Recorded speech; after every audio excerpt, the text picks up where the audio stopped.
If I were to ask Seena, what are you running away from? Oof, that's a deep one. In general, if I smoked something or I went out or, went out for some drinks, that's going to be my career gone. I was disciplined. I'm not taking that risk. Things keep adapting. Science keeps changing. The world keeps changing. You got to update yourself. I cannot stand attention. Can't stand to be somewhere people clapping or people singing me a happy birthday. When do you think that started? I want to flip it. From your perspective, what's an average performance mindset? Average performance mindset is... Seena Akbary is the founder of Peak60R and Energy Camp, a winner of Hyrox 2024, winner of Spartan 2021, and he's the guy who lifted the 60 kg tire for 15 hours straight during Ramadan while fasting, and to make it even harder, during summer. In this episode, I try to understand what's the story behind this mindset. So we dig deep into his childhood. What was it like growing up, moving from the States to the UAE, Ras Al Khaimah, to Sharjah, back to Atlanta, Georgia, and then coming back to the UAE? How did that all happen? And more, all in this episode. All right, before we kick off with today's episode, if you can do me this small favor and subscribe to this channel, I'll highly appreciate it, and it'll help me bring you more and more high performance to this show. This is the High Performance Mindset, and today's guest is Seena Akbary. Enjoy this episode.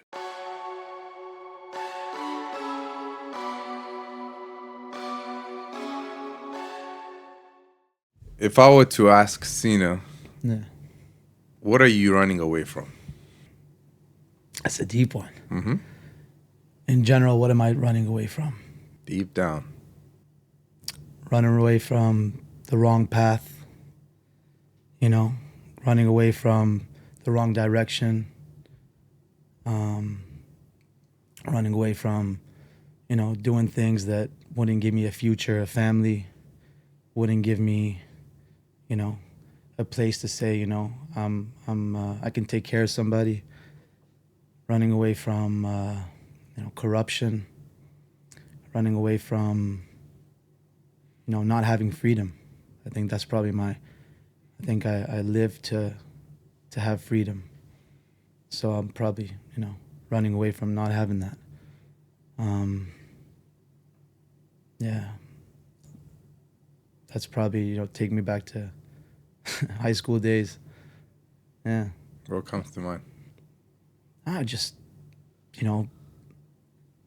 wrong direction, not sticking to the plan. I saw so many people, people I grew up with, a lot of people that, I'd like to see beside me right now passed away. Yeah, it's, a lot of change.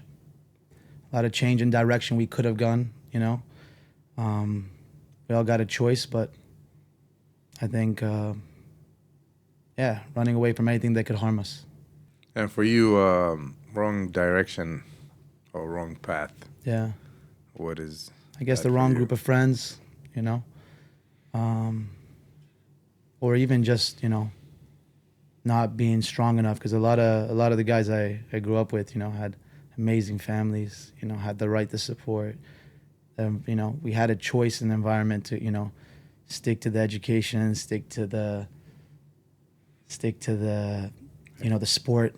Because I grew up, doing sport. Sport for me was what kept me in line, being afraid.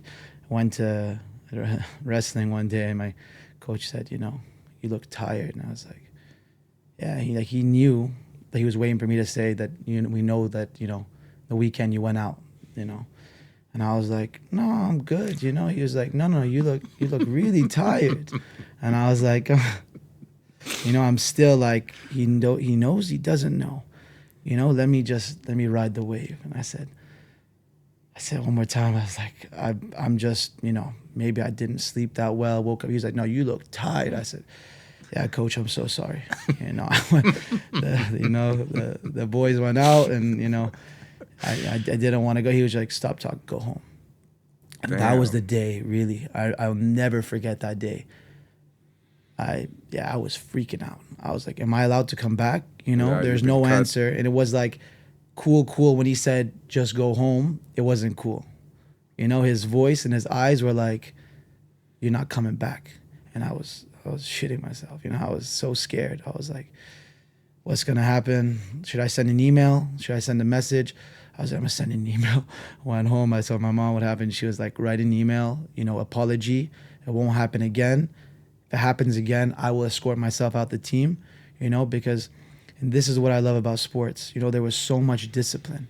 There was so much discipline around, like, there's no messing around. Like if I wanna, have some fun, I can, but there's a direction. There's a 8 p.m. I'm in bed. I got to get those hours of sleep.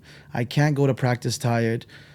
People will talk, and coaches always say, like, I will find out. And I think that those words, I will find out, always, I'm not going to say that I lived on fear, but in a way, just knowing that there's a possibility that he finds out if I, smoked something, or I went out, or, went out for some drinks, that's going to be my career gone. I was disciplined. I was like, I'm not taking that risk, and there was so much temptation. And, being kind of the sporty guy, you have, the friends and the girls, and it was, we were popular, like it's hard to, it's okay, bro. No one's going to find out. Like, it's just us, like, it's cool. Stop freaking out. Stop living your life in the edge, like, relax. Like, back in the day, YOLO, in my time, it was just everybody YOLO, no.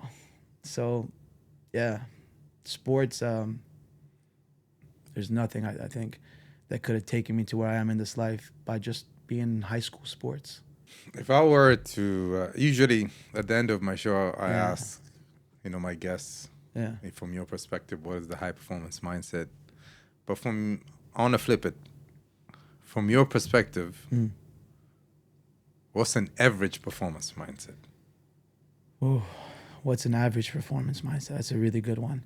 Average performance mindset is, doing good, doing your best, but being okay with, a little sidestep, being okay with, I might win, I might lose, an average mindset, for me is someone that's gonna, you want to be better. Everybody wants to be better. Everyone wants to grow. Everyone wants to make money. Everyone wants to be successful. Everybody wants to be the champion. Everyone wants to be the champion. We all have that dream, but having an average performance mindset for me means, I can accept if it doesn't go there. I can accept, I can accept average. It's okay. I want to ride the wave. Whatever life gives me, I'm going to take it. I mean, I always battle this thing in myself, being competitive, wanting to win. Just like you said, everybody wants it, right? And then you have the other side of you, or you're just competing with yourself. Don't think about the rest, blah, blah, blah. I want to, having a conversation with any of the undefeated fighters. Do they not think about the rest and they just think about themselves, really? Or do they study their opponents like no tomorrow and know every detail? Of course, it's way easier to be like, hey, just focus on yourself. No, you need to focus on yourself and you need to focus on others. And if there's anything that they're doing that you're not doing, you better be doing even more. Yeah.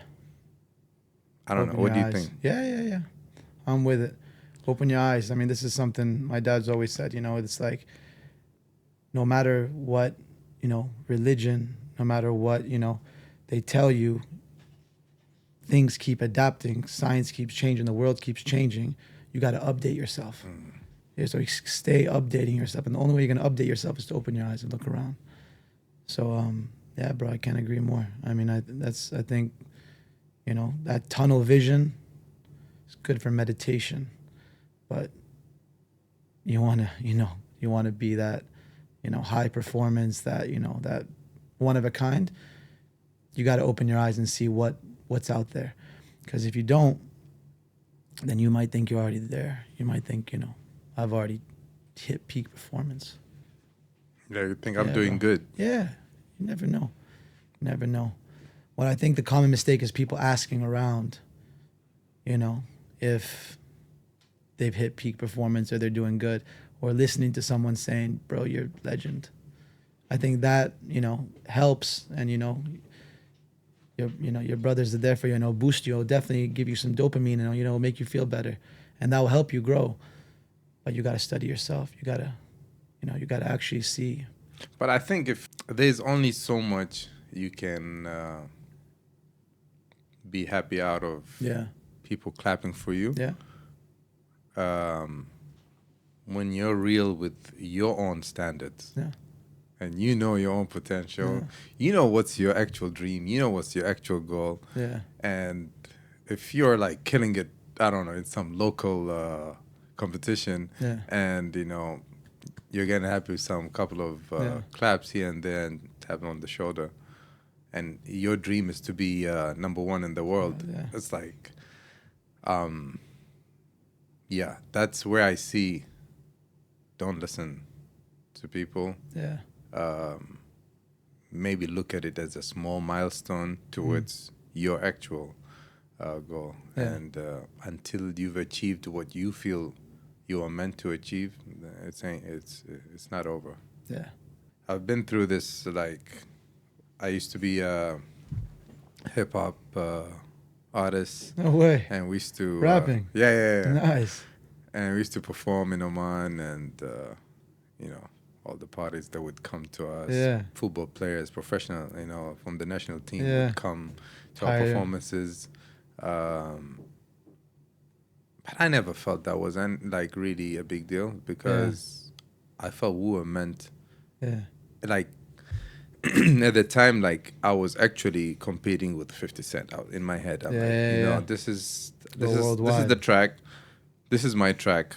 How am I supposed to beat this track? You know, and you just keep learning. You keep, you know, and then there was the first competition when they opened the Virgin Mega Store in City Center there, which is the first city center, and the first Virgin Mega Store, and they had this Middle East hip hop competition. We were like, oh, this would be crazy. We have to beat the whole Arab world, the whole Middle East. And we ended up taking the first, second, and third place, right? Because we split up our group.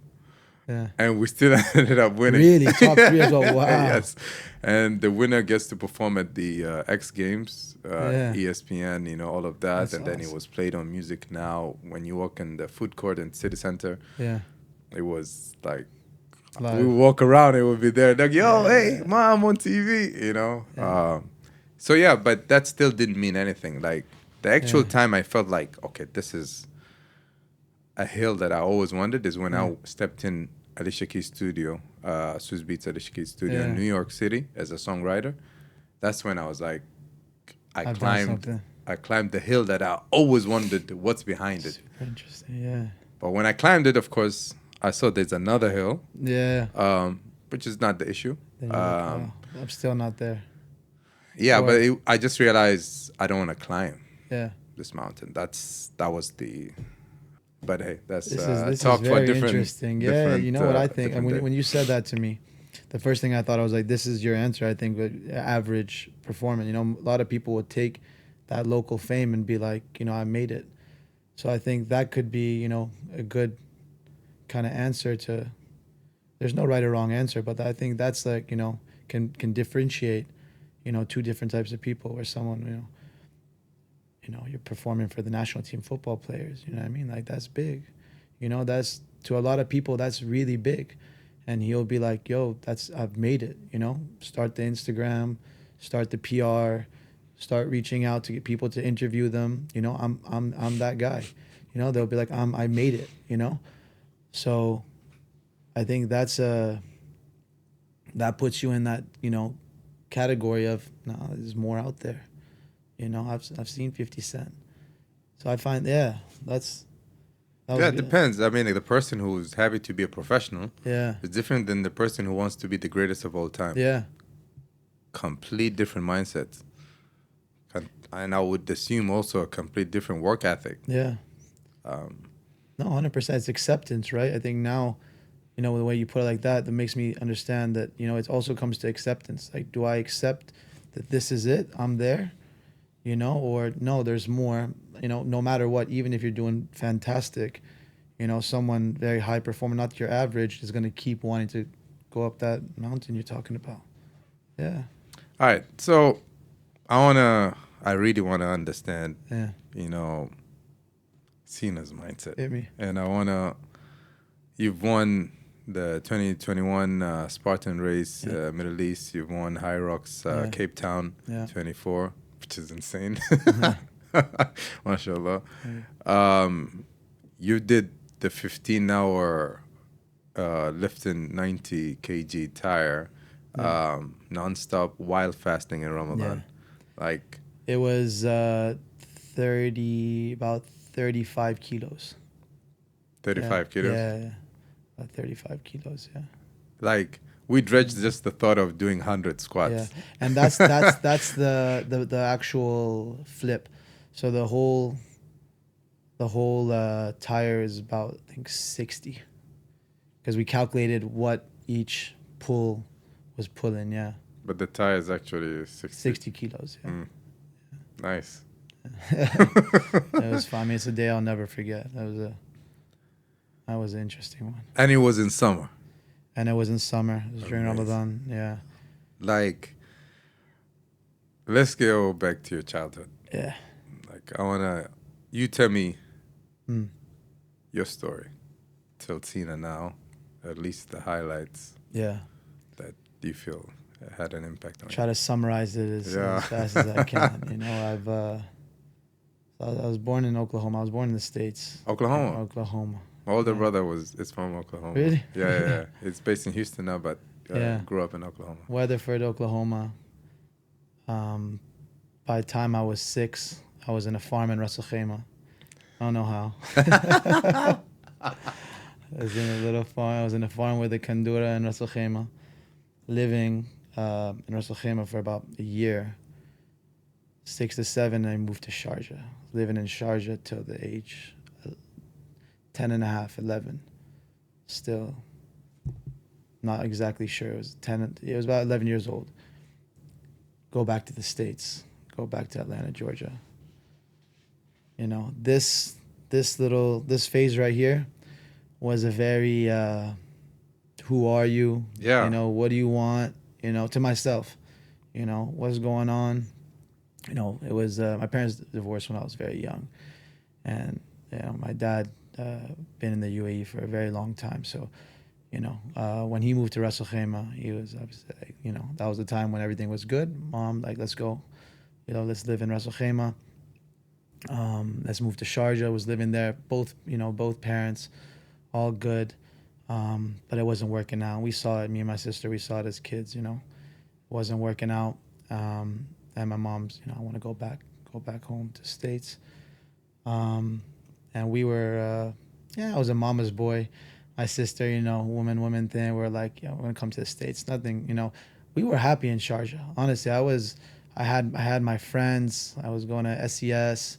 I did. My dad wanted me to experience different schools. I went to Shoifat. You know, he put me 6 months there. One called Research Science.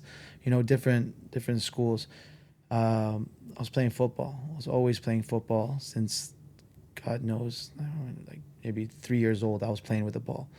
You know, soccer and not America. Yeah. You know, and I was you know, blessed, you know, but also my dad really pushed.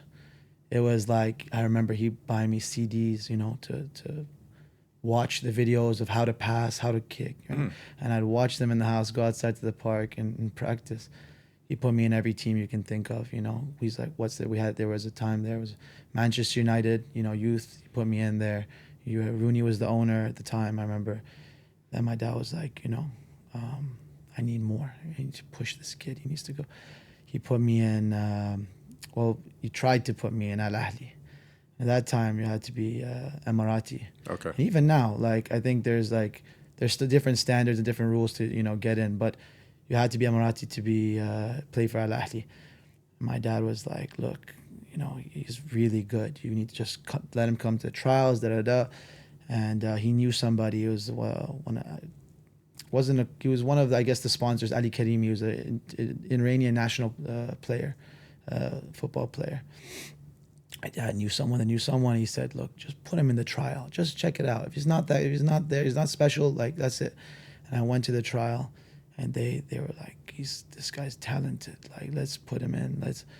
But there's some conditions. You know, he's gotta learn Arabic. He's gonna live here. He's gonna play every single day. You know, and eventually it's gonna lead to citizenship. And this is the route. You know, this is what my dad came to me. He was telling me as a young kid. You know, and it was a lot of commitment. And, you know, I still wanted to, you know, I still wanted to be a kid, you know, and I remember having the conversation with him, and I was too young for it. And I was like, I remember I was like, let's do it, but let's, like, what do you mean? I mean, I have to change my school, you know, I was too young.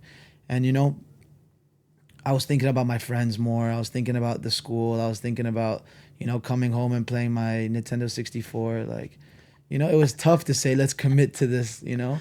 So I said, no, my dad, yeah, this guy, whatever I said, it was it. You know, it wasn't, my dad was, he has one goal in his life, was to be the best dad possible. And I can say that 100 times. His 11 kids, his dad died when he was 2 years old. He never had a dad.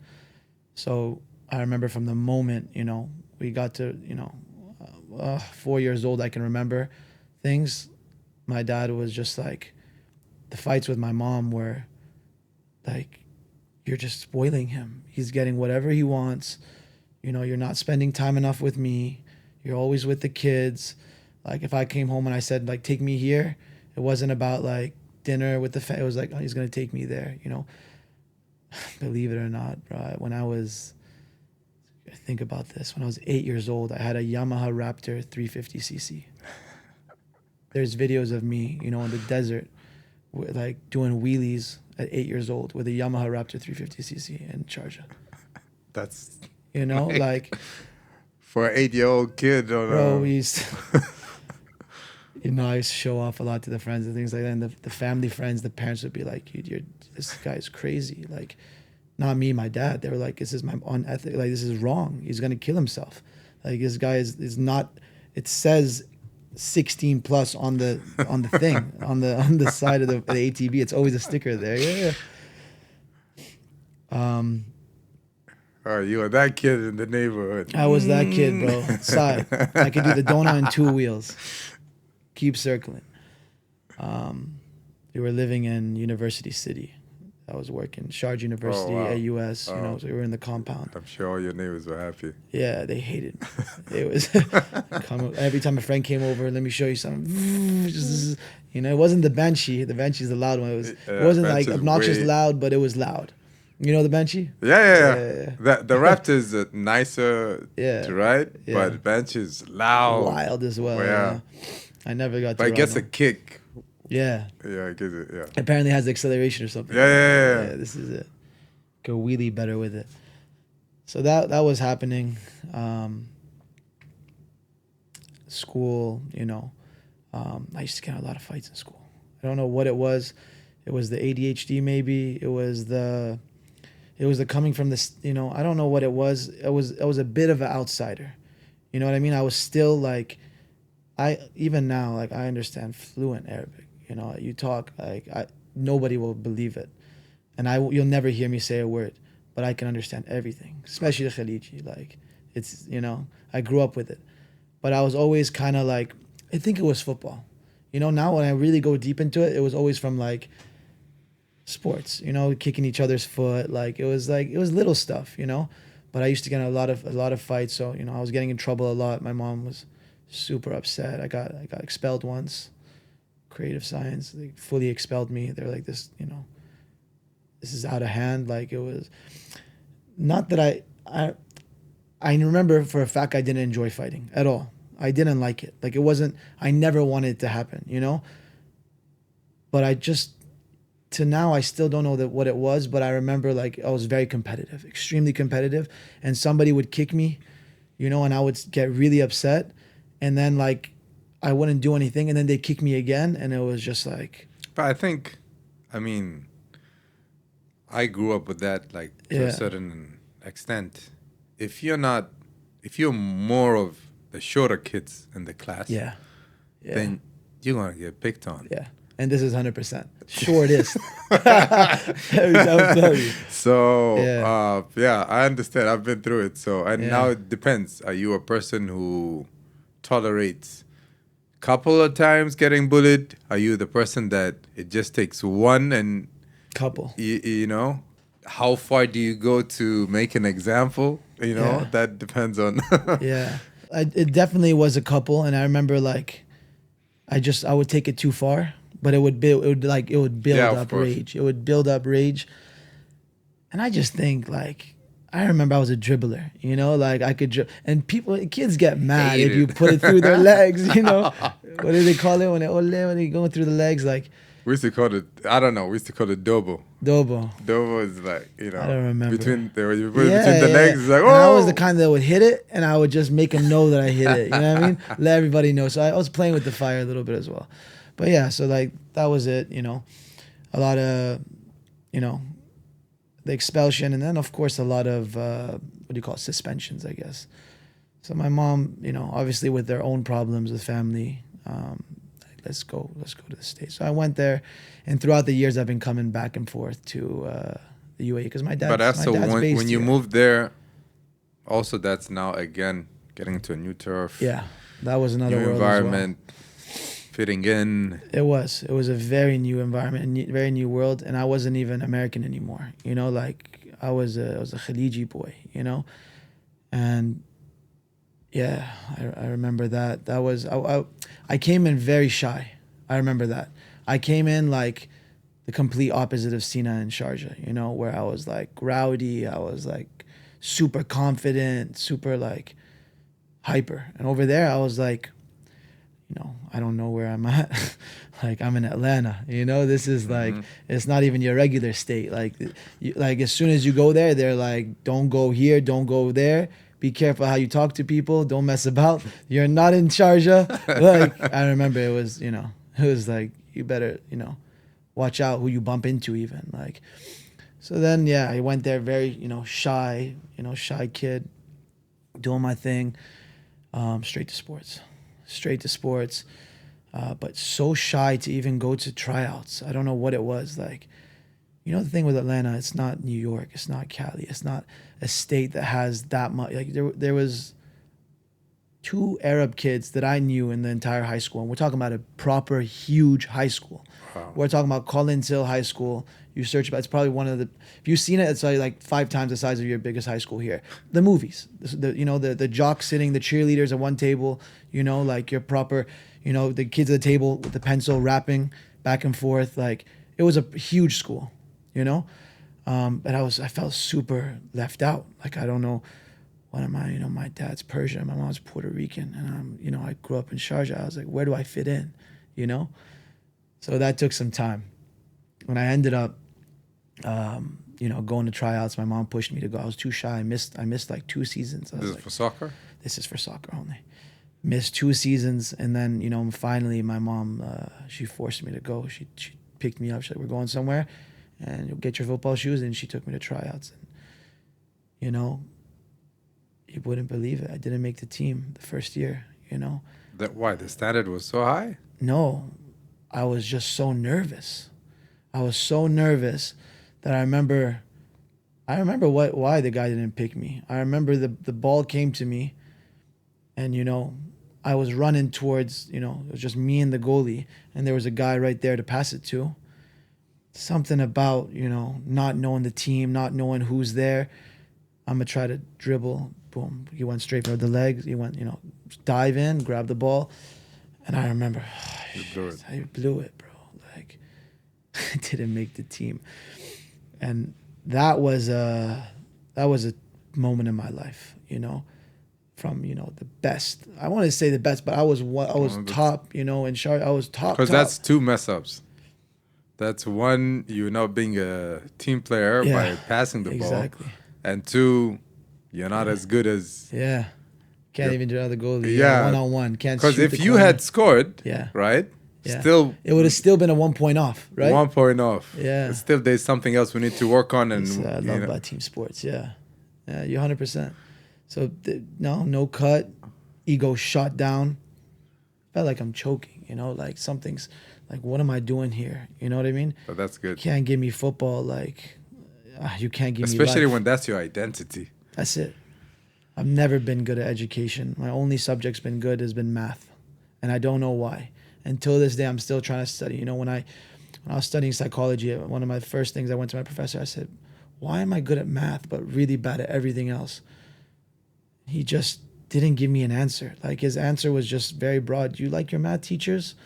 I was like, I don't think so. Like, something in my mind clicks very different. Like, when you give me, English class or science or something, it doesn't click. But when you give me, calculus +1 +2, it goes in right away. And I come out. I struggled with calculus a lot. I took AP Calc. I took university calculus when I was in the 10th grade, It's my sophomore year, second year of high school. So anyways, that happened, and I went through whatever you want to call your depression, How old were you here? This was middle school, second year. So like 13, 12. Yeah. Ego down. And I remember that it was so depressed that I remember that this football is going to make me the cool kid. I'm going to come tomorrow and be like, new kid on the block made the football team, the soccer team, And I was like, now I got nothing to say. We're short. And what's... we're new. Nobody knows where we are. My English is extremely weird.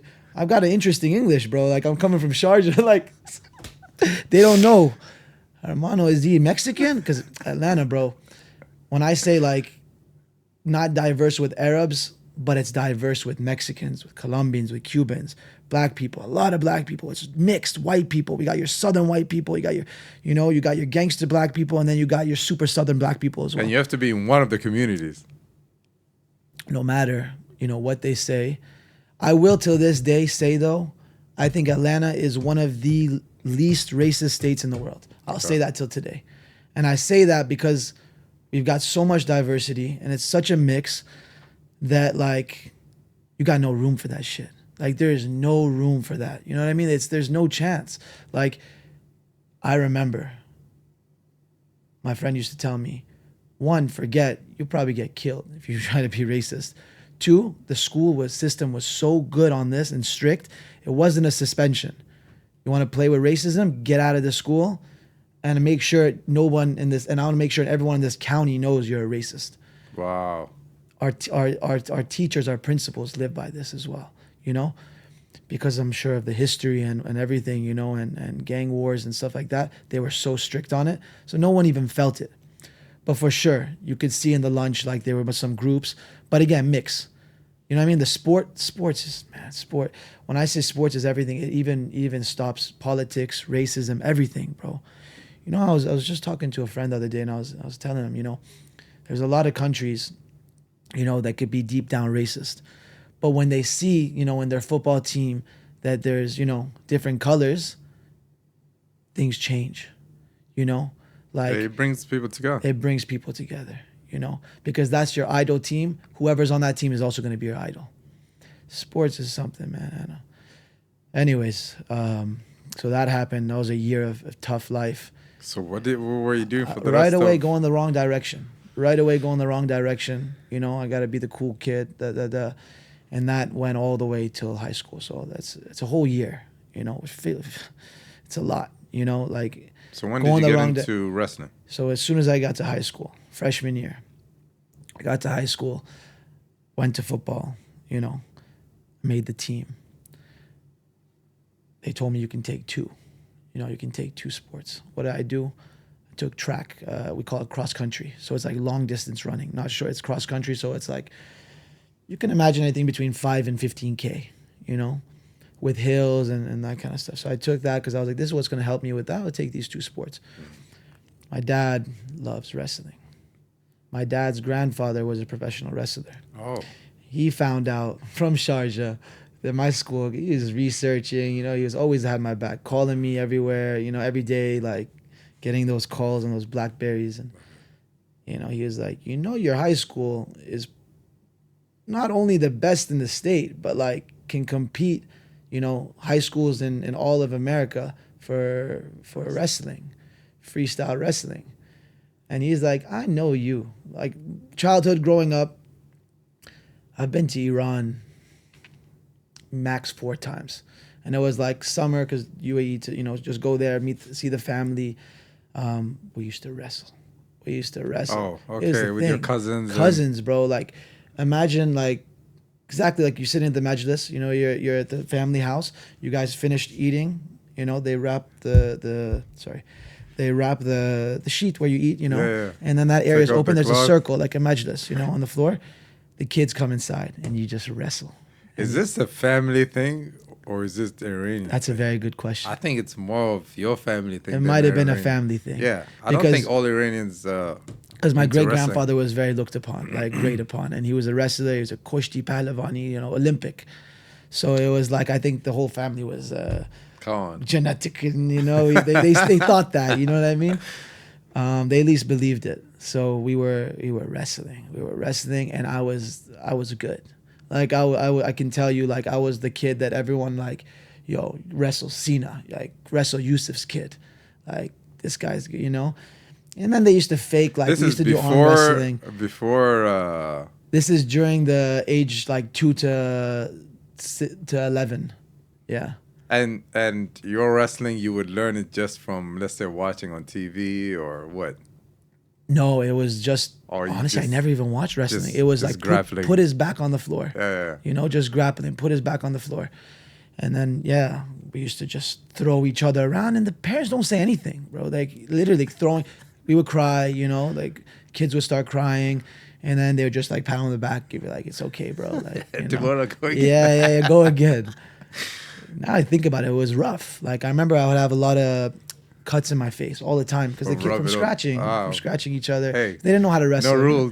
No rules, yeah. Just no punching. And the parents are around you watching, so you know not to do anything, you know? And then, but they never said calm down or take it easy, you know? Like, I remember it was like it was proper, you know, throwing each other around. Anyways, my dad told me that, and I remember, you know, being at lunch and seeing the wrestling kids. I wouldn't say they were the cool kids, but everybody was scared of them. You know what I mean? Like everybody was like, they're a different type of athlete. I remember Sean Russell, you know, he's a like family wrestling champion, you know, monster. Everybody talked about him. Like, don't mess with this guy, bro. I was short. He was very short, you know, like he was, you know, and the whole family, Cody Russell, whole family, you know, we're short, but everyone looked at him in a different way. You know, when he used to walk in the corridor, bro, you step to the side. It was a different confidence. Like it was like he's not gonna move. He's a grade above, you know. So we were definitely scared, you know. And the way that people talked about the wrestling team, even though these football players are, I always tell Juju, my business partner, he's Belgian, he's, you know, 6 foot something basketball player.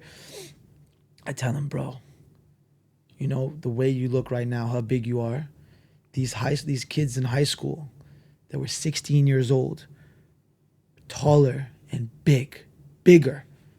And now I think maybe I was just small and looking, I look at pictures, jacked, 8-pack, chest, jacked. What do they eat? 16 years old.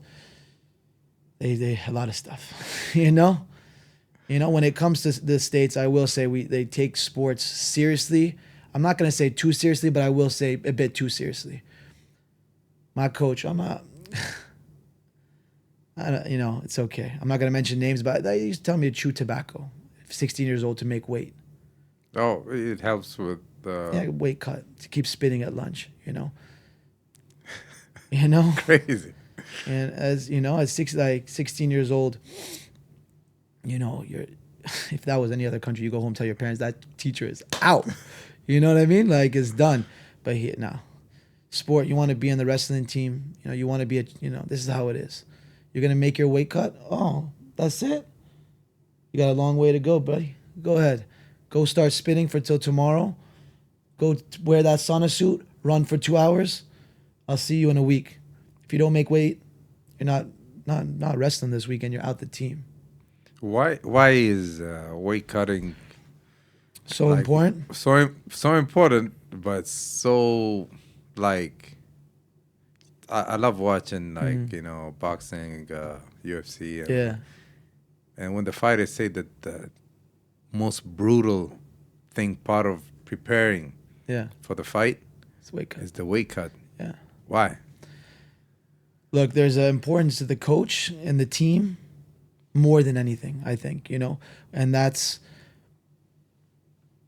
the coach has set up the team where he knows who his first line roster is.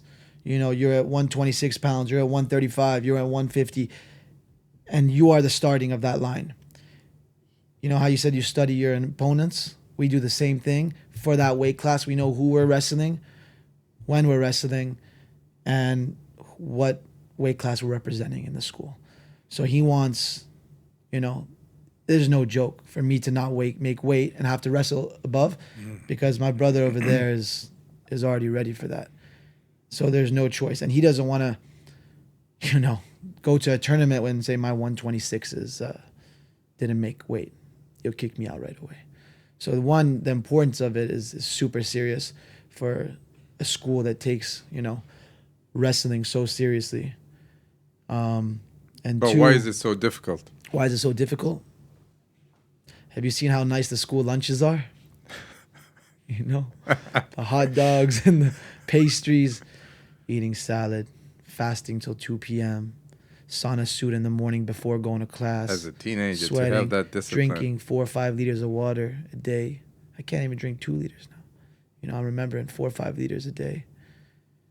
Just watching everything, every second, no chips, no soda, nothing, no sugar. Waking up in the middle of the night, so hungry, you can't sleep. You get 2 hours of sleep because I'm so hungry. I feel my stomach eating itself, but not in a healthy way. And this is what I always say, because now, with coaching this many years, I've got my motto. If you're sub 8% body fat, I don't want you to fast.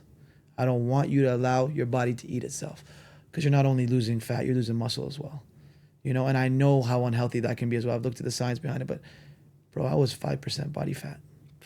5% body fat. Not eating is not a good feeling. You feel it eat your muscles. You just feel weak. Feel it having so much protein. Like, I remember just keeping that diet. Just all you eat was protein. Protein, eggs, and a ton of water. And just sweat, sauna, sweat, drink water, sweat. Skin infections. I got tons of skin infections. This is from the weight cut. Yeah, weight cutting. Crazy. Because my immunity was so weak, I'm still wrestling every day. Sweat to sweat, I would say it's because I'm cutting. How many years do I got to wrestle on this mat to build immunity? It should build in a year, like sweat to sweat. My immunity's weak, yeah. And honestly, wrestling while being on a cut is not fun either. Yeah, you don't like, it's the feeling of, being handicapped and having to push. It's a bad feeling. It's not, you get used to it. It's not like you get to the point where you're like, okay, I know what's happening after school today. Like, let's go, like, get out of the way. But it's not fun anymore, Yeah, but I guess you learn how to show up when you really don't feel like it. Yeah. And You don't. And that feel becomes like your norm. all you want to do is Showing up. sleep. I just want to sleep. Because you don't sleep at night, all you think about is sleep. Like I remember sometimes like 3 classes in, you want to sleep. You're like, dude, the day haven't even started yet. The rest of the You day. have like 6 courses left to go. I used to sleep a lot. I used to put hand on desk and sleep. They don't allow it to fly there. They come less than 5 minutes. you know, smack your hand, like, get up. And this is the thing with high school sports. I respect so much. There was no room for being less than 3.0 grade point average. So there was no such thing as I'm just an athlete. I don't got to study. No, I was forced to study. I was forced to study. I was forced to keep my grade point average by 3.0, which is like all B's and maybe a little bit of C's. You know what I mean? Mm-hmm. You're not failing anything, and you're not getting all C's, which is difficult. You know, difficult with doing that, with wrestling, with no fun. Yeah, we had fun. You know, we had fun during school. That was it. You know, I look forward to lunch. I look forward to weekends we didn't have tournaments, but it wasn't let's get out of school and have fun. No, I think once I committed to wrestling, that was gone, and that was a bit like I don't want to say depressing because I had a goal. You know, I was like, I'm gonna go here. I'm gonna go D1. I'm gonna pay for my university. It's okay, a little bit of suffering. The system had it good. Do you want to go to community college? Do you want to be a garbage man? You know, they always put that in your head. Like, go for it. You know, fail everything. Don't do it. Go. We'll see you later. And they make university sound so fun. You know, you've seen the movies. They talk about it nonstop. Where you going? You know, LSU. Where you going? Iowa. You going? Like, oh man, yeah, bro. I'm gonna apply for all three of them. I can't wait. You know, UNC, North Carolina is dope. The parties are crazy there, bro. It's okay. Like high school sucks, but wait till we get to university. So they put that they drill that in your head, you know. So you forces you to study, and you know, sports are gonna pay for your school. Most of these NFL players, you know, don't got money for university. Yeah. Sports. You know, once you get the sports scholarship, you're good. That's it. So how long did you do your wrestling then? Yeah, all the way till third year of university. Okay. Tore my ACL. That was a big shock in my life. That was phase 2 after not making the football team. Yeah, I never got that again. You know that choking feeling? Like, yeah, because it's, again, I say it goes back to your identity. Yeah. You know, you build your identity. You have one vision. Yeah, this is who I am, and this is how you keep pushing yourself when things are not going right. Yeah. You're like, I'm meant for this. Yeah. I'm meant for this. I'm meant for this. I got nothing else anyways. Yeah. You know? So, and for years, this is who I am. Yeah. You take pride out of it, and all of a sudden it's just snatched out of you, and you're like, who am I? No. Who am I now? Like, that question every day, yeah. That was every day. You know, who am I? What do I do now? What do I do now? What do I do next? And then that phase of my life went, you know, very interesting. And that will one day, you know, that conversation will come out one day. You know, when you say there's a moment for everything, there's a time, you know. I haven't built that, you know, that strength to talk about that phase in my life. But what I can say, and what I, you know, can say to everybody is my sister, you know, she saved me. My sister, when they say family's, you know, gonna be there for you all the way to the end, that will never be forgotten, you know. Like, and I say that to everybody. Like, I'm like, they talk about fights with their family, with their sister family. I'm like, just know, when everything goes down, when everything goes downhill, they're the only ones that are gonna be there for you. Believe me. I tell them, believe me, I've been through it all. I might be young, but I've lived a life that you wouldn't believe. You know, they're the only ones that are gonna be there for you. All your homies, you know, all the ones that were there for you every single day. It's difficult because they got to keep going. They got to keep going. He's still got a scholarship. He's still got to show up. He's still got to keep going. And I'm not going to be selfish and say that they should have been there for me. No way. No way. I know that they have to keep going, or else they're going to end up in the same place.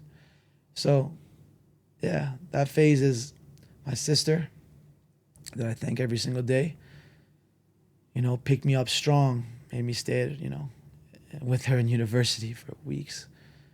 Just, stay here, don't move. Focus. Go to the gym. Get you a membership. Go to the gym every single day. Every single day I want to see you in that gym 4 hours, my sister told me. Come out, start writing. What do you want to do? What's your next step? You're not getting easy money. This is like your rehab phase. Yeah. From everything. I think a lot of people want fast money, want to make it.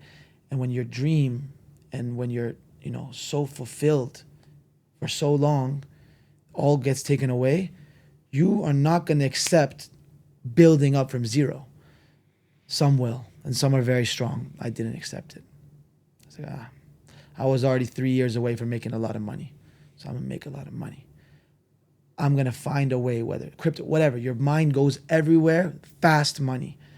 That's why they always say in life, don't chase things that are fast. Take your time. There's no rush. One thing I love about this guy is Gary Vee. He always says it's never too late. It's always the long term. You're talking about you're 35 and it's too late. No. It's not too late. You can start anywhere. And if anything, you just started learning, you know what I mean? Like they put that, but the ego and everything it was tough. And I didn't know any of this. No one told me all this kind of stuff. It was just like what I know. And what I know is, in 3 years, I'm gonna have wife, kids, family, money, And then. So anyways, that happened. My sister pushed me to go back to school. Go finish your studies. You're not going anywhere till you finish your studies. Not waste your time. Who's going to pay for it? Who's going to pay for it? Go to university. I'll make sure it will work. You can get a job. You can work. I'll support you. We're here. Family wasn't rich. We didn't have money, but she was like, I can help. I will help you. She was doing the same thing. She was just working in university. Thing was, her university was paid for. She's a smart girl. She 4.0 average. Like, she had full scholarship, UGA, really good, Ivy League school. So she was like, whatever I make, I'm gonna give it to you. You just pick yourself up, finish this, you repay me later in life, whatever. That's what I'm saying. With family, it's something different, right? So that finished up, and then I interned. I started interning as a sports psychologist.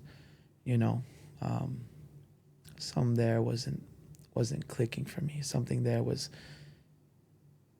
I think I just hated my job. I was like, I'm a therapist.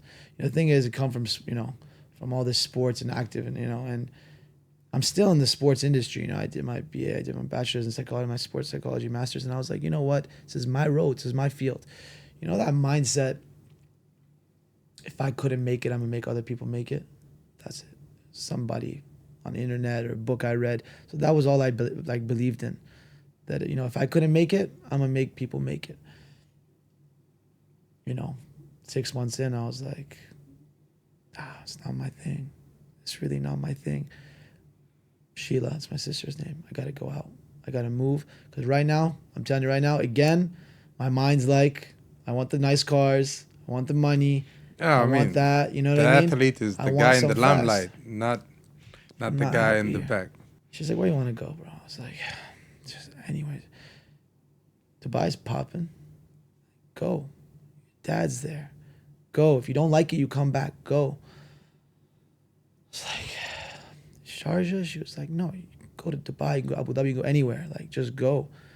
She was like, what you worried about? I was like, job? Like, what am I going to do? I'm not living with parents. You're really taking me backwards in life, bro. Like, like in the States, you really learn to be independent from a young age. From 16, I can tell you, like from 18, I moved out of my house. I was living around university dorms. I got my own apartment, because of scholarship again. I was feeling it, I was good. I was happy. I had my own car. I got my first car at 15 years old, Independent. I was independent. You get your permit in the States at 15. So I was like, I'm not going backwards, And she was like, dude, you got your degree. What are you talking? Stop tripping. Like, start applying online. You need help? You want me to baby you? I was like, please, just a little bit more. Just baby me a little bit more. just a little bit more, and I promise you, I'm gonna take off from there. All right, let me apply for you. And the girl's studying, nonstop. Like, all she's doing is come home, study, go to school, like competitive school, change from studying law to studying medicine to double degreeing. And I knew, like, she's always been that. And, my sister's not just book smart. She's a hustler. She's street smart. She's Atlanta smart, So she knows the streets as well, very well. And she grew up in Atlanta as well. So she knows her ways. Like, she's gangster, like, proper gangster, So she was, this is what you're going to do. This is what I'm going to do for you. You have 1 month. You're going to go there. If I don't find you a job online, you go there. You live there 1 month. I cover your fees for 1 month. And then from there, I'm out. Got me a job as a sports psychologist in Abu Dhabi. And I was working. You get to Abu Dhabi. So it was Abu Dhabi or was it Dubai? Abu Dhabi. So you get to Abu Dhabi. You got a job in what? Sports psychology job, volleyball team. So what was the job like? Team psychology, fear of failure, external distractions, how to, keep the team unit. It was, for me, again, I came with a lot of passion, but then whether it's, we're not going to say ADHD, but something wasn't, fulfilling me in sports psychology. But I met so many amazing people. The connections I made were unquestionable. Like, I don't regret anything in life, and I wouldn't say I wouldn't go back and not study sports psychology. I am where I am right now because of that. There's nothing, like, that makes Seena who he is if he wasn't a sports psychologist. I wouldn't have, reached this level of coaching for sure. I wouldn't have done my business the way I did it. So yeah, volleyball, 6 months. I had to pull out, and I wanted to move to Dubai. And I saw how Dubai was moving, and again, I love Abu Dhabi. And this was like which year? 2019. Okay. Yeah, want to go to Dubai. Just you saw things moving so fast, and the thing is, I was always told that Abu Dhabi is where you need to be. Is where you need to be. It's where, because end of the day, I'm an introvert. And not a lot of people know that I'm a proper introvert. Introvert to a level where, like, people think that this guy is rude. Like, he doesn't say hi when he comes in. He doesn't say good morning. I'm just super shy, and I just want to, like, do my own thing, go in the gym and go out. I just want to do my own thing. And then I have a moment for when I want to be social and stuff like that. And that'll probably be like once a week. You know what I mean? So Dubai, but I built my social media. So while I was in Abu Dhabi, social media thing was popping. I was like, yo, you need to do, like, you can't forget who you are. You can't forget that you are an athlete. All these years of training, all these years of building speed, power, functional movement. I've been doing this stuff my entire life, but from football to wrestling, I've never stopped moving. And this is the longest I've stopped moving. Even when I was in Abu Dhabi, I was training. I was training 4 or 5 days a week, but it wasn't training. It was working out. No, I say that it's like it's the same thing, but for me, I see it different. When you put a goal and you train for something, when you compete, something it's different, bro. It's something different. You got to calculate everything, So I already had my social media built. I was like, you know what? If sports psychology is not working, let me try the physical coaching and mix it with sports psychology. I opened a company called Global Star Fitness, a popular gym in Cali called Global Fitness. Okay, all the influencers go there, all the cool people go there to train. And I was like, you know what? We're in the Middle East, and I'm gonna change it up. Global Star Fitness. Had money saved, alhamdulillah, from Abu Dhabi job. I made some good money. I saved money.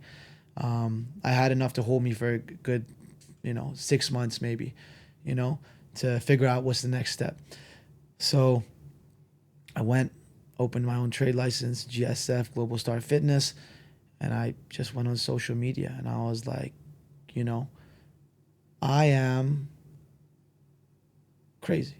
Like it was really that was really it. If I go back, and a lot of my videos are archived, I used to go to the desert, you know, with a tire and a hammer and just hammer for like 4 hours, record it, document it, talk about how I feel after, go home. You know, and then I used to like get my car and tire thing and just pull it by myself. I used to go to the gym and like stack up. I remember like people used to hate me. I used to take like a whole row of dumbbells, put 2 5s there, 2 10s there. I'd take the whole rack and I'd do push up, jump onto this dumbbell, jump this dumbbell, this dumbbell, this dumbbell, this dumbbell. Just explosive power, what I've been training my whole, you know, since wrestling mainly. I was just doing some wild stuff in the gym and videotaping it. And it just started picking up. Like the views started picking up, you know? And then you were doing this to build your brand, right? I was like, I didn't care about like, I was like, I want to be an influencer maybe, you know? I was like, I think that was the goal. With the goal that later, yeah, when it's time to open, let's say your own gym or your own, exactly, that you have already built up some following. Performance gym. Like I was thinking like I need to do something performance gym, mix of, you know, physical and sports psychology. I'm unique. I thought, you know, this is going to do, but I need to get that presence, you know, I need to get that name out. So that's exactly what I did. Which is part of it that I feel I kind of had a lot of similarities in terms of I had to change directions in my life, kind of let go of my old identity, which is for me is like, especially when it's something you love. Yeah. For me, it's the most difficult decision I made in my life was to decide to, this is it with music. And I've been pursuing it. Like I started writing when I was 13 or God knows how old. But yeah. So to decide like, okay, you know, this is it. Sometimes it could be even more difficult if to let go when things are going right. Yeah. You know, sometimes it's a blessing, you know, to get an injury or something, you know, forces you to stop. Yeah. I believe that's a blessing in disguise, because to stop while things are working out and what you actually worked for, and then now just out of your own conscious, like, I don't want this $1 million, or I don't want this fame, or I don't want this. Yeah. I don't want this passion. I never did it for the money or fame. I always did it. I just love creating music so much. Yeah. So much. Like the people who work with me know how long I stay making music. I can stay like in the studio forever. Yeah. People going out, my friends going out. I'm staying. And I was happy. Anyways, but I had to make a decision that everything I learned is going to turn into my advantage, because when it's time to compete and whenever I'm doing, I'll have different things to bring to the table. Yeah. And the more you're original, the more you're yourself, the more we can compete with you. Yeah. And that works for everybody. Yeah. But and then it's just about you sharpening your axe and your strengths, you know, minimizing your weaknesses, and there's no magic pill. It's just filling up the sweat buckets, and that's it. Yeah. So so I really get you doing that, which I feel like a part of me doing the Ironman for the second time was more a branding move than anything else. Doing it once is like, even for myself, it was more like maybe a luck thing, you know. Even with myself, like me doing it one time was, especially, it's not a big deal. Yeah, it's not a big deal. But honestly, it's a big. I'll tell you, as an average person, not an athlete, just somebody goes to work and goes to the gym, does an hour and a half workout, lifts weights. Yeah. To look at somebody who does, you know, let's say 2K swim, 90K bike, 21K run in a row. We looked at that like these are the 5% of the world, or, you know. Yeah. Of course, now we look at there's another the hype of 10% of the 5% of the world. Yeah. Yeah. But going back, like, I see why you were doing it, and hey, that's the price you pay Yeah. to build a brand, like, oh, so it might look, oh, this guy's lunatic hammering a Yeah. tire in the middle of the desert for God knows how many hours. Yeah. But it's all calculative moves. Yeah. 100%. I think I was. It's exactly what you said. I was like, I gotta do this to build you know, build something stable. You know, it's all calculated. I so yeah, I opened this Instagram, Global Star Fitness, and then people just started messaging me about like, what do you eat? Like, what do you do? What's your routine? What is this? Coach me. Da, da, da. And I was like, no, this is not the direction again that I want to go. I'm not. I don't even tell anybody when's my birthday. I've never told anybody when's my birthday. My business partner doesn't know when's my birthday. My sister knows. Nobody else knows. I cannot stand attention. I can't stand to be somewhere, people around clapping, or people like singing me a happy birthday. Just, I can't. Like, I get so nervous. I get so weird. When do you think that started? My whole life. I think I remember since high school, I used to go to school and nobody knew my birthday. They announced it in the first class, your homeroom, and I Was was it like, because okay. maybe your dad wasn't there? Maybe your first birthday that your dad wasn't there? I've thought about this a lot, and people ask that question a lot. But I've never actually. I don't remember at least a traumatic experience that made me, have trauma from it. Yeah, for some reason I don't. It's blocked out. Yeah, somehow it's been blocked out. I've never tapped into it, never wanted to, and I just feel much better like going through the day that nobody, just leave me alone. Like doesn't say my birthday. Like I feel when day two happens, I'm just like yes, no one hit it. Like it's such a relief, like a huge relief. Like I'm stressed on the day of my birthday. I'm always stressed. I don't know. So I didn't like that, attention on Instagram, and I'm like, I'm not a coach. I'm not coaching. I'm not doing no PT thing. Like, no.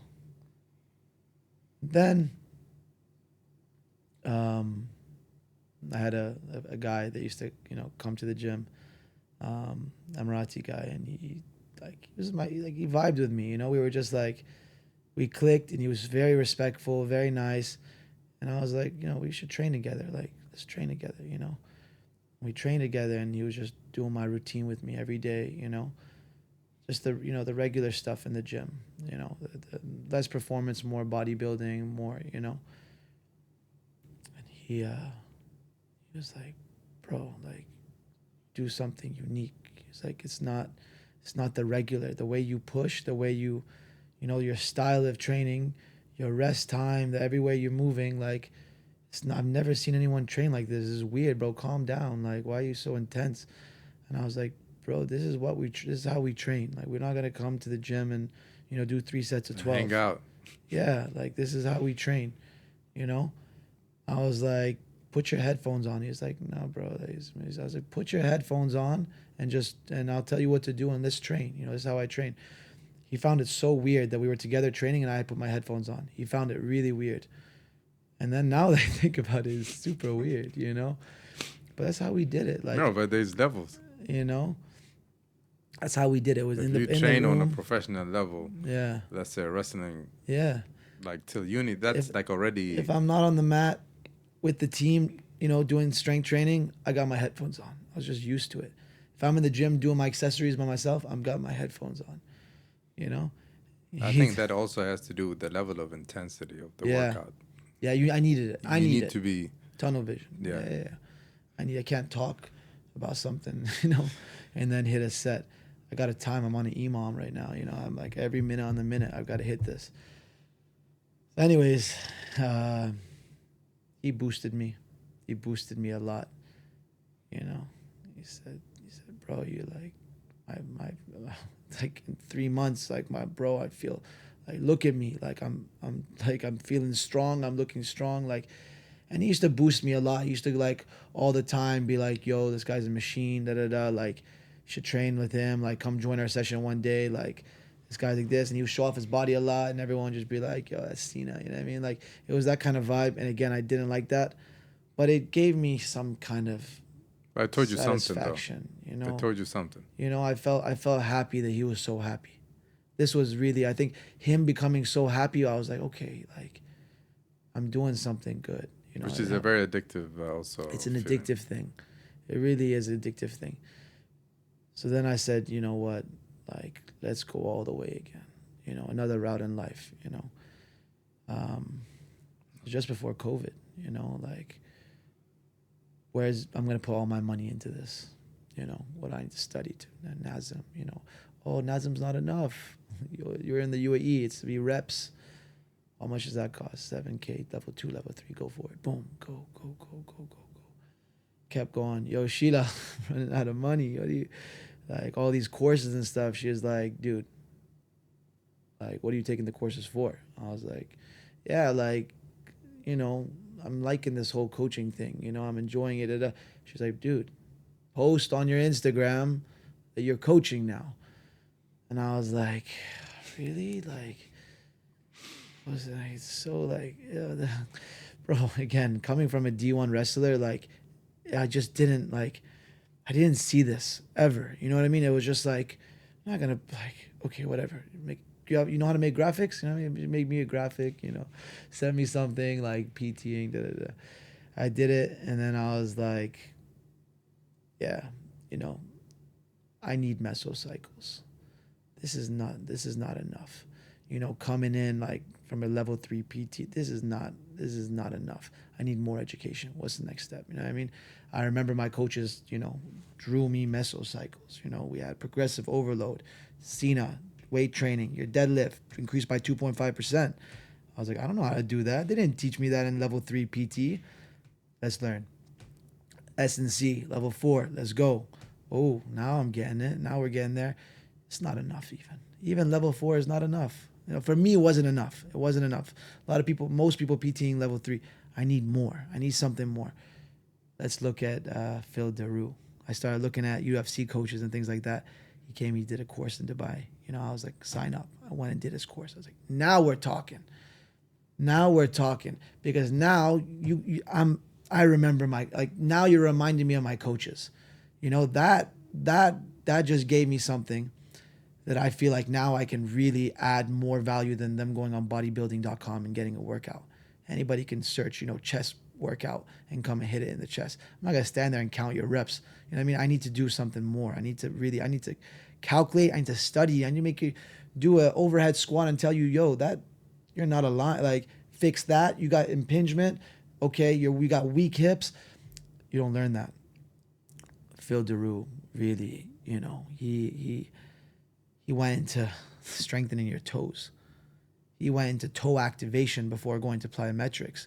You know, holding that big toe and pushing down for 10 seconds and then pushing your big toe into the floor, strengthening that. So when you jump, you have power also from your toes. I didn't do that. You know, my wrestling coach taught us a lot of things of explosive lactic system and, you know, explosive movement, but that was new. And I was like, okay, there's so much more to this whole coaching world. Like, you think you know everything, but you don't. So I kept studying. You know, I went, Sonny Webster, I went to London. I took level 2 weightlifting. He was like, do you have your level 1? I was like, no, how do I do it? He's like, bro, like, I'll send you it. Like, the course is in 2 weeks. It's a lot of online studying. Like, you have to take an exam. I was like, send it over. Sends it over. You know, I study. Took the exam, flew to London, told my friend Pedro, I'm coming to London. You know, I'm going to take this course. I went there, took the course. Wow, Olympic lifting. Like, we did power cleans. You know, like, wrestlers, we do deadlifts and power cleans. We never did that snatch, you know, that overhead snatch. And I was like, the technique behind this, no one ever taught me this, you know what I mean? So I kept educating myself. I kept finding the passion, and then, yeah, like, this became a career, and blessings on blessings. Like VIP started messaging me, and I trained some VIPs, and yeah, my name built, kind of on that coach, Coach Seena. I still had Global Star Fitness, and I was like, I got to change this. And then changed it to Seena Akbary. And yeah, COVID came. All right, then That's I'm gonna run this back again yeah, and see what happened yeah. when COVID came. COVID. See ya. 3. Brother. So it was good. Habibi. Thank you for having me, bro. Yeah, appreciate it.